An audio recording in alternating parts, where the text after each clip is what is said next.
Welcome to the One Mission TV series, Healing Conversations. I'm your host, Ashley Hasiotis. Chances are, if you found your way to this TV series, you're on a healing journey. And whether you went through something traumatic or you witnessed something traumatic, my hope is that the people that I interview during this TV series helps you as you continue on your healing journey.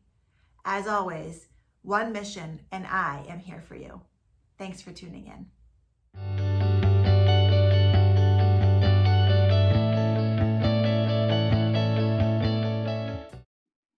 Welcome back, everybody, to the One Mission TV series, Healing Conversations. I'm your host, Ashley Hasiotis. And today we have my dear friend, Pam, with us. And Pam is a yoga teacher, meditation guru, pretty much everything amazing about mind, body, and spirit wellness. And I'm so excited to have you with us and honored. Thank you, Pam. Thank you, Ashley. I am so honored to be asked. Thank you. Yeah, totally. So let's just get into it. So I don't really know a lot about yoga. You know that I know a lot about, the Reiki, and that's kind of how we met. But can you tell us a little bit about, yoga in general, how you got into yoga, and then a little bit about your yoga studio that you work at? Sure. So yoga is a very old practice. Some people say it's about 5,000 years old. Wow. It originated in India, and we have those people to thank for this practice and that it's so relevant today. The movement practice is probably newer than the meditation practices, than the breathing practices, and than the mudra practices, which are hand gestures, and you all may know this mudra, and I'll go into some of those later. Okay. I got into yoga because of my daughter. When I turned 50, or just before I turned 50, my daughter was practicing, and she said, "Mom, you need this. All the things you do are great, but you really need to do some yoga. You're stressed out." She knew that I also had issues with PTSD. She was finding incredible healing through her own practice. And she convinced me. And I thought, well, why not? What do I have to lose? I'm turning 50. Can do what I want. Never too Right late. now. Never too late. Nope. So I started with a very gentle practice and a Kripalu style. And in Massachusetts, we have the beautiful Kripalu Center, which I highly recommend if you can ever get out there. Mm-hmm. And then I hurt myself. After a spinning class doing yoga, I tore both hamstring attachments on the same day. What? Yeah. Ow! No. The spinning teacher was a kickboxer, and he was training for a competition. Okay. And he had us pedaling backwards. And then I went into a yoga class. Now, pedaling backwards a little bit at a time, sure, but not for like a half an hour. Yeah. For most bodies. And I didn't know that. But I went and I tore them, and I felt that yoga would help heal me, but that I needed to move more. Okay. So that's when I took up a more heating practice called vinyasa, or ashtanga at the time. I was taking ashtanga classes, and it did heal me. I was able to continue to move, and over time, I was able to heal. And during that time, I felt that many of my own issues with depression and trauma seemed to lift.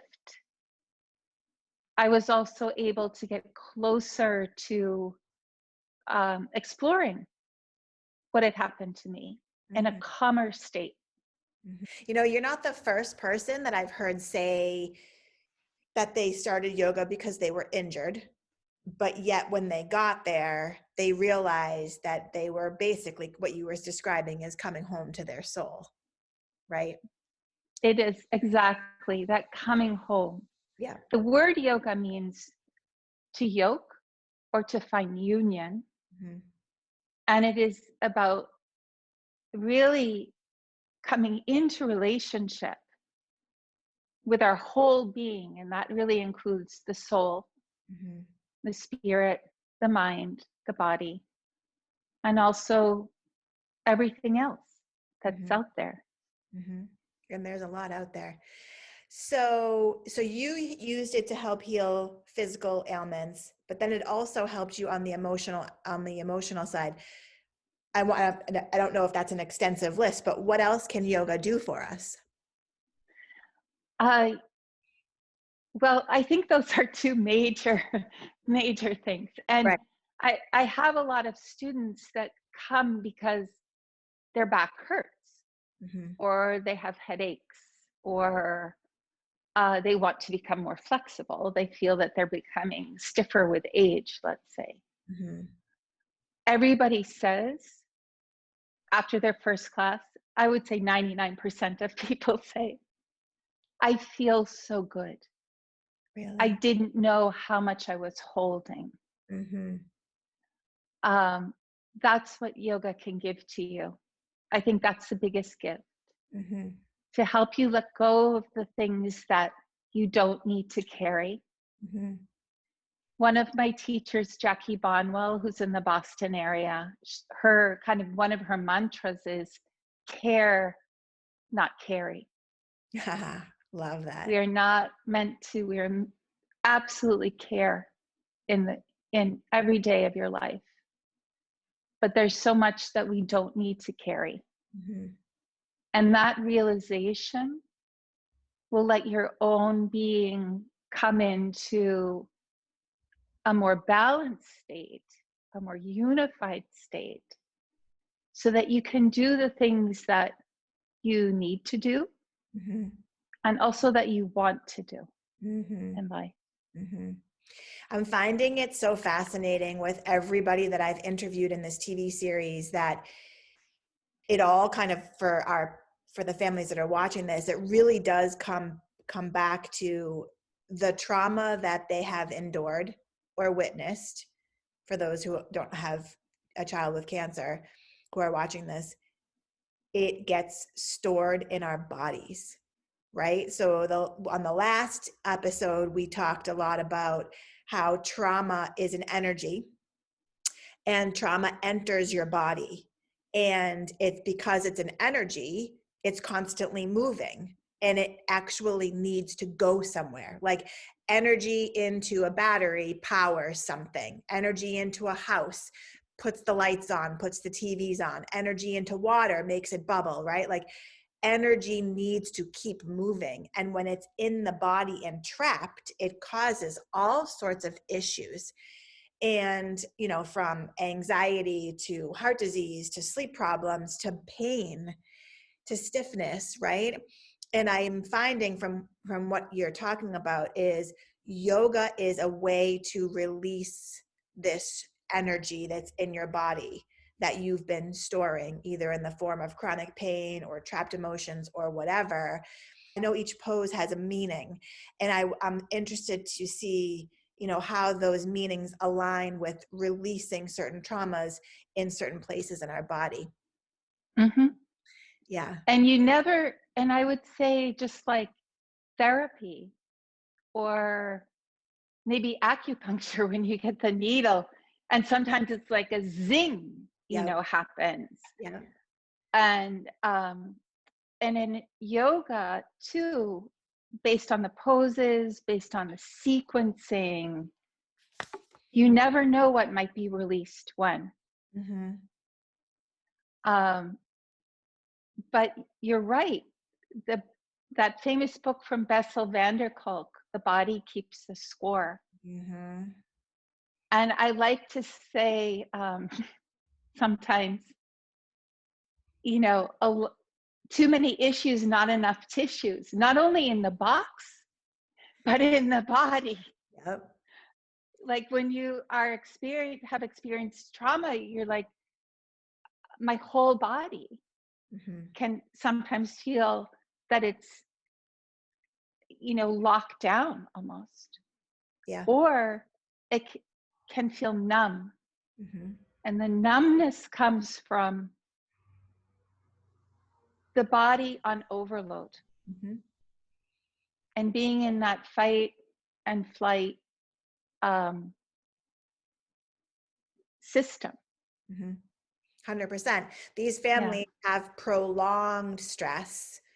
And well, actually, lots of people, I would guess every person, I'm going to say every person who's experienced trauma, and if they haven't healed it, they are on constant fight or flight. Because, and this is something that I just recently learned, and actually just wrote this chapter in my book the other day, Re-Traumatization. People don't realize that when you've experienced a trauma, that everyday life can be triggers to re-traumatization. Like, think about, my story. Like, I started One Mission after Nicholas had cancer. So it was only a handful of years later, 3 or 4 years later, and I didn't do any healing. I didn't do any healing after we finished. I was like, just so happy to be done with it. Everything's great. He's healthy. I'm just going to focus on that, and I'm not going to look back. And I'm going to try to turn my lemons into lemonade, and I'm going to be positive, and everything's going to be great. And then I started One Mission, and still am the magnet for everybody cancer related, right? My friend so-and-so got diagnosed. Can you go visit them? And I was back in the hospital, walking down those hallways, oftentimes sitting in rooms that we were in. And then I would drive home, and I wouldn't remember how I got home. And I would pull in the driveway and be like, whoa, I don't even remember driving home. And I kept doing all of that. And then I was running, not physically, but just constantly working and constantly doing all of these things. Meanwhile, I was re-traumatizing myself for 10 years, literally. And so it's true. And people don't realize that, even everyday people who haven't experienced trauma can get stuck in this fight or flight just by watching the news, right? So I'm so excited to be talking to you today, because yoga has always had a special place in my heart, although I've never started a practice. So maybe when I come home, we can do that together. But, and that was actually one of the things that when you were talking, it made me think, it must be really important, especially for somebody who's experienced trauma, to pick a really good yoga teacher, is it? It is. And to also try certain things out. There are teachers specifically trained in trauma sensitive yoga. Okay. But I would say for anyone who's looking for trauma sensitive, you can go to any restorative yoga class. Okay. Which is very slow movements, and I'll show you some of those movements later. Okay. Because it's a very meditative, long holding, restful, supportive style. Okay. So that's one path you can go down. I would say most yoga teachers who are trained 500 hours or have been teachers for a long time, practicing for a long time, are certainly trauma informed. And just like the population, I mean, I've yet to meet anyone who hasn't suffered some kind of significant trauma, especially now, especially during COVID. Yeah. So, and during our trainings, we do also a lot of personal work. Yes. At least the trainings I've been through.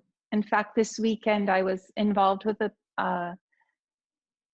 a training group at Metro West Yoga, where I practice and teach. And we did an exercise, we did a workshop where we sat socially distanced and masked across from one another. But we were one another's mirror Mm. And we forgave ourselves until we had no more to forgive. The exercise was, I forgive myself for X, Y, and Z, and X, and so forth. Mm-hmm. And the person in front of us was just there, just listening, Mm-hmm. eyes open and listening. That is also yoga, the listening, the relationship. Mm-hmm. So you may not think you don't do yoga because you might not do movement, the Right. asana, but you do yoga every single day. You meditate. Mm-hmm. You meditate, you're aware of your breath, Mm-hmm. your relationships with people, your gifts to the world. That is called karma yoga, is the giving back. Mm-hmm. So you do practice yoga. I do. I think I might practice bhakti yoga too, just because of just what I do, you know. So that's interesting. And I didn't realize how many different forms of yoga there actually were either. Yes. So In can the you, West, we're so familiar with, imagining people in tight clothes sweating around in a room, right. jumping back and forth, Yeah. right? Or putting their feet behind their heads. Mm-hmm. But yes, there's the yoga, the study, jnana yoga, Mm-hmm. which is study of sacred texts. There is bhakti, Mm-hmm. which is really devotional yoga Mm-hmm. to a divinity, or the divinities may be confusing in yoga. And first of all, I should say yoga is not a religion, Right. although the divinities are in the Hindu religions, Mm-hmm. but think of them as energies. Mm-hmm. Like one well-known is Ganesha, the elephant god, Mm-hmm. and he's the remover of obstacles. Yes. So who doesn't need that? Anytime, any day. I have so many Ganesh statues everywhere in all of my little nooks and crannies. And that's So why the taxi drivers keep them as they hang them from their mirrors. You ever notice that? In New York City, I see that all the time. Taxi drivers have them because they're trying to remove the traffic. remove the obstacles. Yeah. And then the another form of yoga is karma yoga, which you definitely practice, is the yoga of service. Mm-hmm. Like Mother Teresa was a karma yogi. Mm-hmm. She's Catholic, but she's a karma yoga, the yoga of service Mm-hmm. to the greater good. Yeah, So not everybody does a lot of movement. that's interesting. Each path, it's like many paths to the same mountaintop. Yep. Each path will teach you different things, and Mm-hmm. it might be best to follow the path that you're on, because that may be your path for this lifetime. Mm-hmm. Yeah. Whether you believe in past lifetimes or future or whatever, it's a path of this lifetime. Mm-hmm. And this is a path that you're meant to learn on and also to give back from. Totally. I'd love to hear how yoga and meditation kind of go hand in hand. You briefly talked about it, and then talk a little bit about, how meditation has helped you get through your own personal trauma. Well, one of the movement in yoga, I see it as a moving meditation, Mm-hmm. that you have a point of focus, you're focusing on your breath, Mm-hmm. and you're remaining totally connected to your body. Mm-hmm. And as people who have been through trauma, we know we tend to leave our body. We Correct. tend to dissociate, Yep. or only feel the heaviness in our body, or Mm-hmm. whatever. Mm-hmm. So the movement was actually meant the movement came later to yoga, and it was meant for preparing people for meditation. No It's kidding. very hard, yes, because think about it. When you meditate, first of all, it can be difficult to sit on the ground or on a cushion. A chair is perfectly fine, but just the act of sitting for a while, you need a certain strength to your spine. You need to be able to hold yourself up. You need to be very connected to your body. And there are little tricks and tools that you can use to stay grounded in your body. But the asana practice was given to people. I should go back a little bit. So yoga was mostly men, right? Men in forests, and men who, usually older men who had families, and they would leave their families, or they might be completely celibate men, and they would go off into the forest and they would meditate for hours and be with their guru and do all kinds of things, breathing and so forth. As the yogic system became more democratized, well, not everybody has time to go into a forest and leave their family behind, or like the Buddha wandered for years and years and years. You don't have that luxury, nor personally do I have that desire. Right. So the yoga movements and the postures are meant to ground, open, still, and teach focus. But you get to move a bit, and you get to move that with that energy, in that energy, so that when you come to your seat, the meditation was generally done after movement. Come to the seat, you're ready to sit. Interesting. And what meditation has brought to me is to, I've released so much energy over the years,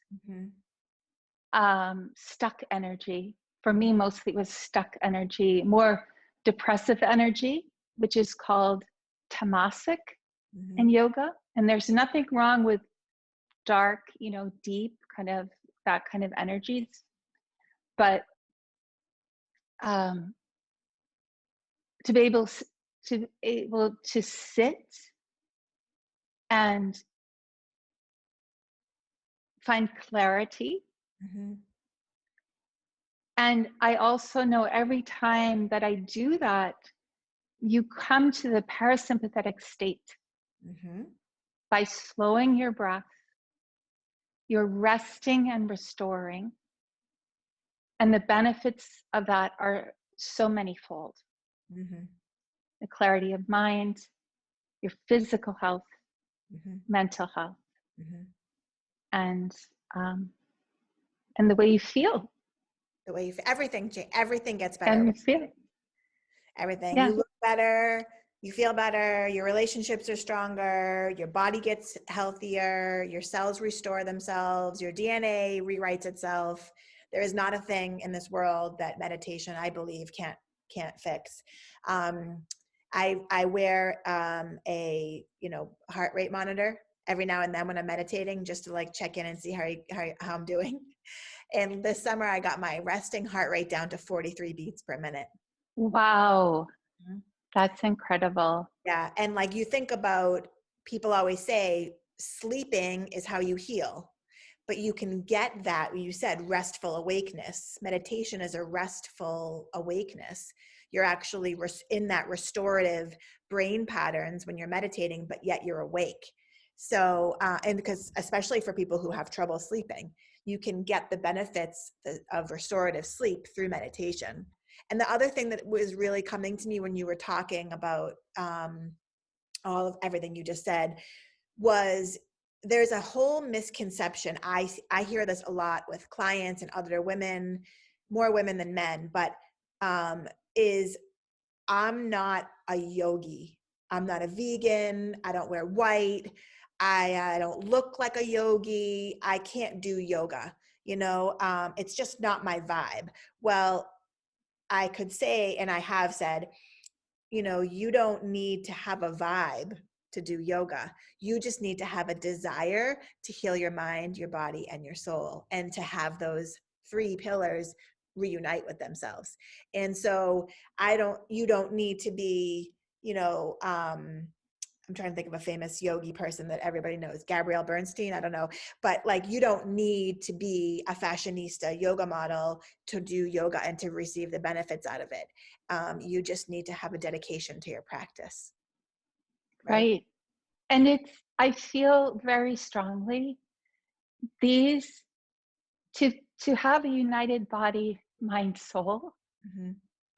to have improved relationships, to have a higher connection to self with a capital S, Mm-hmm. as opposed to the self with a small s that's selfish, Mm-hmm. or the mini me, Yep. or whatever, The ego me.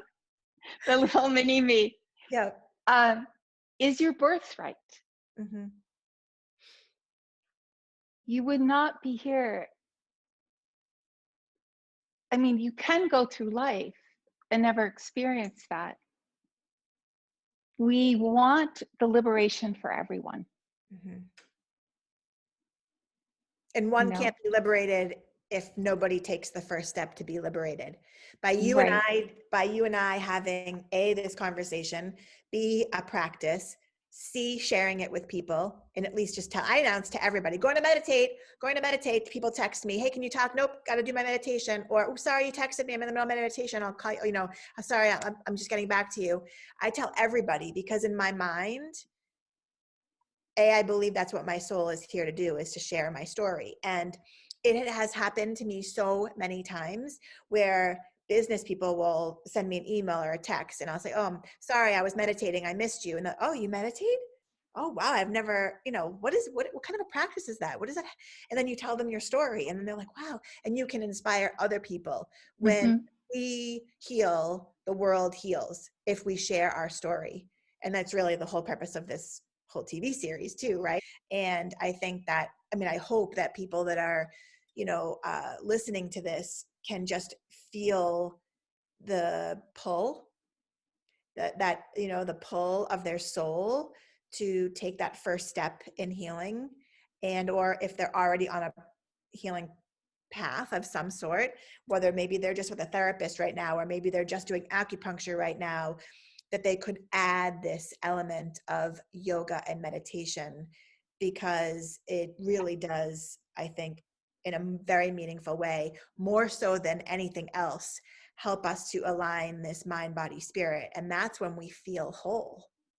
Do you have anything else that you want to tell us before you show us some moves? Yes. I wanted to just talk a little bit more about yoga and trauma. Please. And I am reading from a board. I'm going to have to read this. So there are 5 main goals. And the goals are the same for anyone practicing yoga, I think. Mm-hmm. But this is what actually happens. So we come back to the body and breath. We balance our nervous system. And by lengthening and regulating breath, we are bringing in that parasympathetic nervous system, which we talked about earlier. So important. We're quieting the mind. And then the last one, so important, we're changing the narrative. Because most of us, so 95% of our thoughts, of which there are thousands a day, are repetitions from the day before. That's why we're so exhausted. That's one of the reasons why we're so exhausted. We're listening to the same thing over and over again. It's like this rerun that we can't turn off unless we quiet our nervous system. About 78%, 80% of those thoughts are negative thoughts, which bring us into fight or flight, or just a dullness because we can't, we're just trying to shut them out. So by becoming quieter, shifting the energy. Sometimes the movements can be very, they could be fast and even in yoga, but we're shifting energy. We can then change the neural pathways, change the narrative. Mm-hmm. And even by replacing, by using mantra. Mm-hmm. So if you're not comfortable with, let's say, saying Om, you could say home, or you could say love, or you could say your child's name, Mm-hmm. or something that's meaningful to you, like beach, for instance. Each one of those words is replacing whatever else is spinning, like the hamster wheel. Mm-hmm. And that repeating will also bring the calm, and it will also help change the narrative. 100%. That was such a great explanation. I loved it. Thank you. That was